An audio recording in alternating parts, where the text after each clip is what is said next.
Bonjour, c'est Jules Lavie pour Code Source, le podcast d'actualité du Parisien.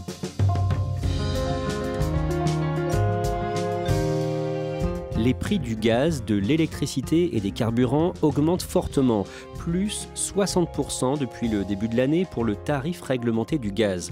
D'après l'association de consommateurs UFC Que Choisir, une famille qui s'attendait à une facture de gaz de 1 030 € cette année devra payer finalement 1 400 €. Alors pourquoi cette augmentation va-t-elle durer? Quelles sont les mesures annoncées par le gouvernement en réaction?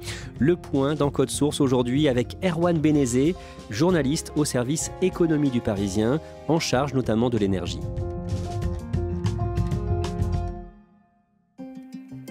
Erwan Benezet, le mercredi 29 septembre, en fin de journée, vous annoncez dans Le Parisien que le Premier ministre Jean Castex va prendre la parole le lendemain soir sur la forte augmentation du prix du gaz, de l'électricité et des carburants. Nos interlocuteurs nous alertent, le gouvernement veut réagir, les mesures qui ont été prises précédemment ne suffisent pas. Je coécris cet article avec ma consoeur du service politique Pauline Thévenot. On annonce qu'effectivement Jean Castex, le lendemain au JT de 20h de TF1, va prendre la parole.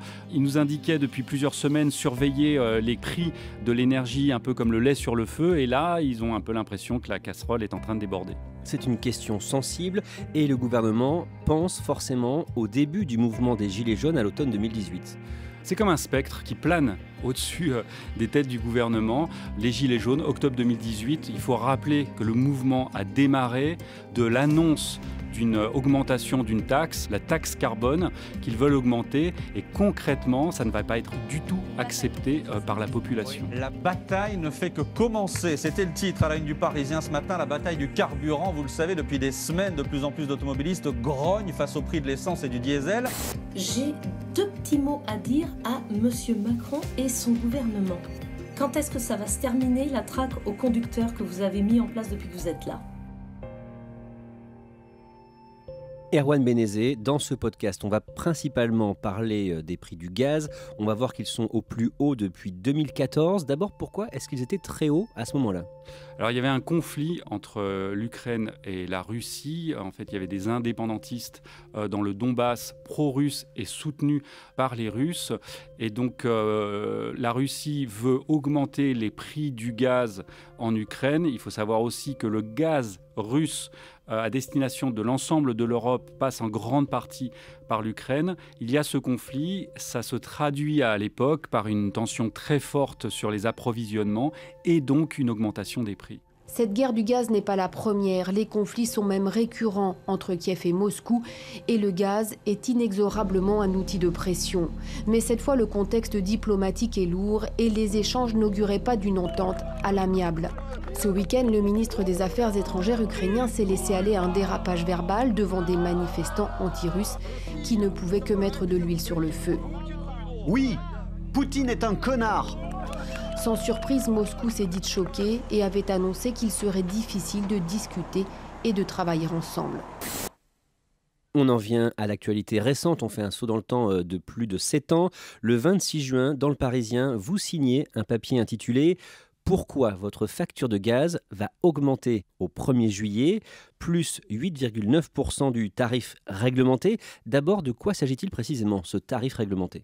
Alors, terme exact, c'est le tarif régulé de vente, c'est le TRV. Il s'applique dans le gaz et dans l'électricité. Il a été créé après l'ouverture à la concurrence en 2007 pour faciliter un petit peu la transition. Il y avait avant un monopole sur l'électricité avec EDF, sur le gaz avec, à l'époque, GDF Suez devenu Engie.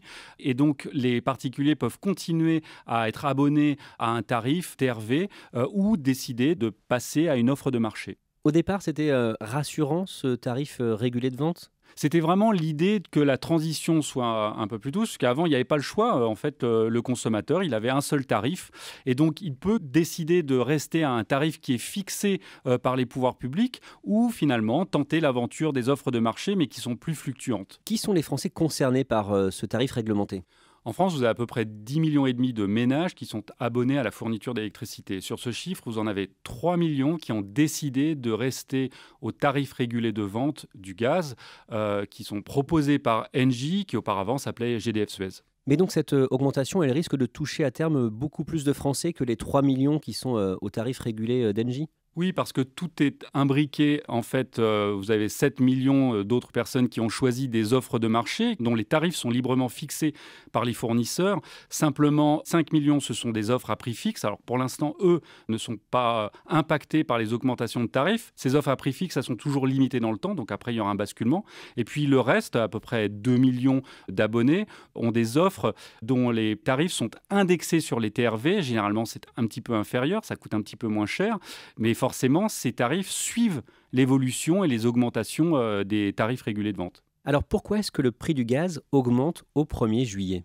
En fait, la première cause, c'est la reprise de l'économie mondiale. Qui dit reprise dit activité économique. Donc on a besoin d'énergie et notamment de gaz. Donc il y a une très très forte demande sur les marchés et donc cela fait augmenter les prix. Notamment la Chine qui est très consommatrice de gaz, ponctionne une partie des ressources et donc fait augmenter les prix. Sur l'Europe, il y a un autre aspect de transition énergétique. On a fermé une partie de centrales à charbon qu'on a remplacée par du renouvelable, mais aussi par de nombreuses centrales à gaz. Donc elles tournent avec du gaz, elles produisent de l'électricité et ce gaz forcément coûte plus cher. Dans ce papier, Erwan Benezet, vous faites intervenir l'association de consommateurs UFC Que Choisir qui se dit inquiète pour les mois qui viennent. Pourquoi ? Il y a un mauvais signal. En fait, cette augmentation arrive juste avant l'été. Or, d'habitude, l'été est le moment où les prix du gaz sont les plus bas parce que c'est là où on en a le moins besoin pour se chauffer.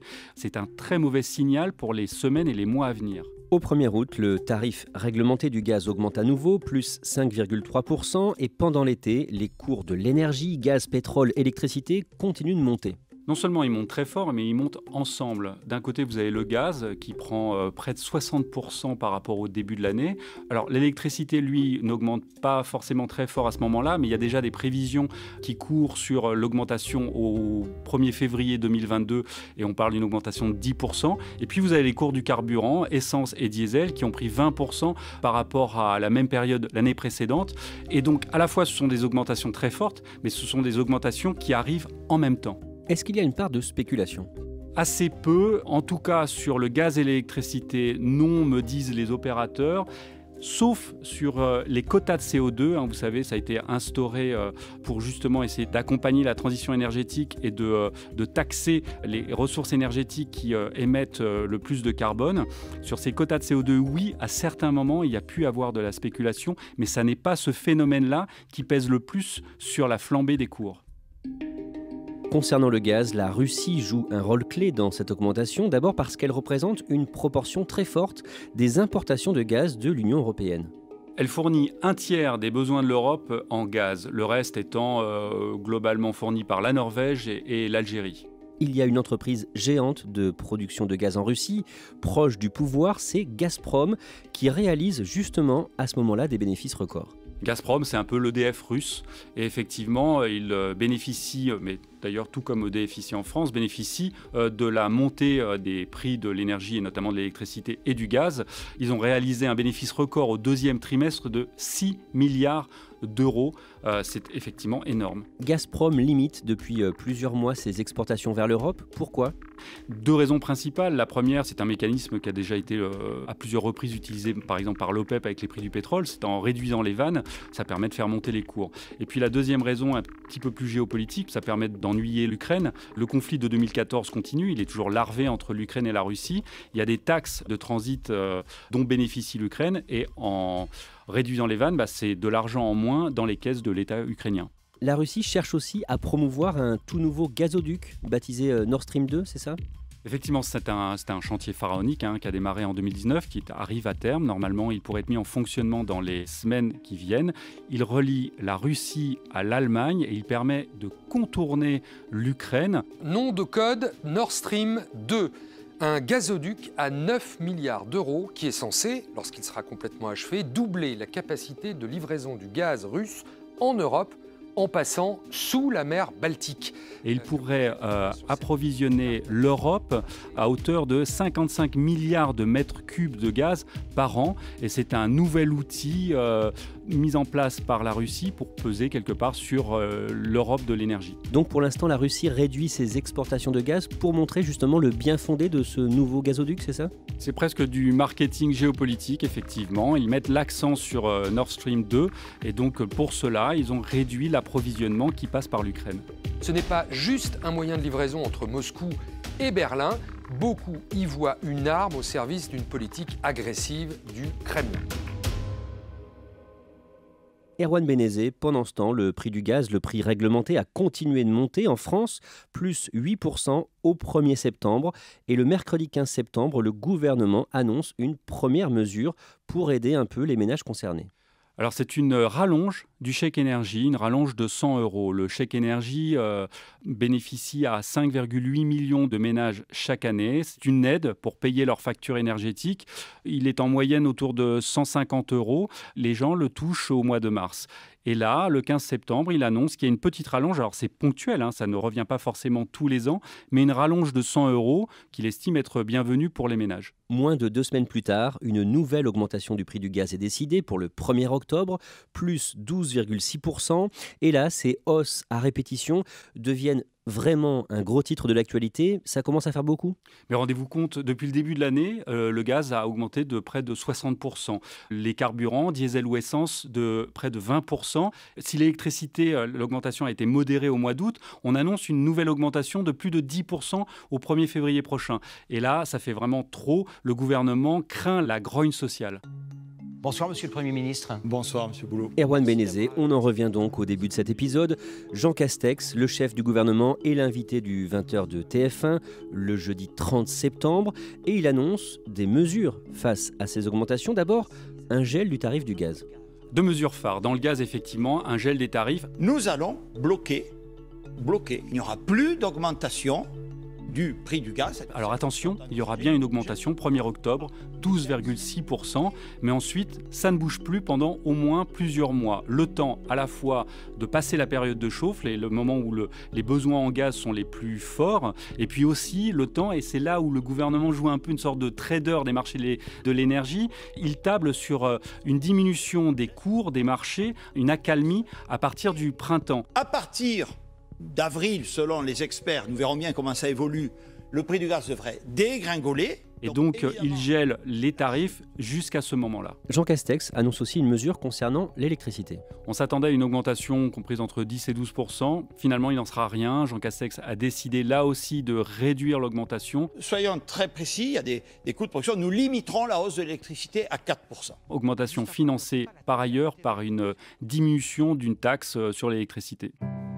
Erwan Benezet, est-ce que ça peut suffire à aider vraiment les ménages les plus directement touchés ? Je pense par exemple à des familles qui ne roulent pas sur l'or, qui se chauffent au gaz et qui sont obligées d'aller travailler en voiture. C'est une aide ponctuelle qui intervient à un moment extraordinaire qui, du fait de la reprise économique, fait flamber les cours et donc les tarifs.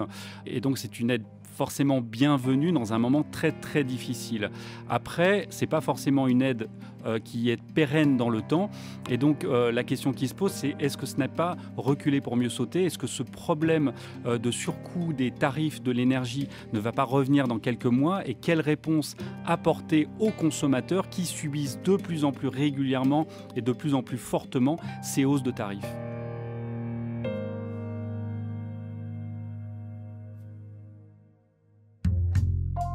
Merci Erwan Benezet.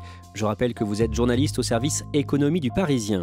Le Parisien, c'est 400 journalistes mobilisés pour vous informer avec des bureaux dans tous les départements d'Île-de-France et dans l'Oise, à lire sur leparisien.fr. Et Code Source, le podcast quotidien du Parisien, est disponible sur toutes les plateformes audio. Cet épisode a été produit par Sarah Amni et Thibault Lambert. Réalisation, Julien Moncouquiol. Si vous aimez Code Source, n'oubliez pas de vous abonner, de nous laisser des petites étoiles ou un commentaire sur votre application préférée. Et vous pouvez aussi nous écrire directement codesource@leparisien.fr.